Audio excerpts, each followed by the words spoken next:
Morning, today is July 9, 2026. Maaga kaming nagka-patient kaya kinuhanan ko muna sila ng x-ray. Tinapos ko muna sila dahil tatlo. At saka walk-in po sila. Mga patient ni Ma'am Merly, naka-care off sa kanya. Kaya shout out po sa tatlong maagang patients namin. Na ngayon pa lang ako kakain. Ulam natin. Ito. Yan.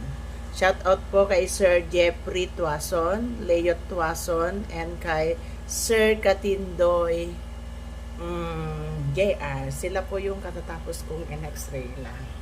Ako naman kakain pa lang. So, ayan ang ating pagkain. Binaong ko po yan. Yung bangus na inihaw, and then sayote ang ating ulam, and then Swiss cheese. Ito, this one. Ito mamaya baka ibibigay ko ito sa, tignan natin kung kanino ko ibibigay yan. May rice po ako hindi po ako diet. Ayan, ang dami pero hatiin ko lang to. Titipid tayo kaya baon-baon lang para makasave tayo. So, hanggang dito na lang. Thank you for watching. God bless. Bye.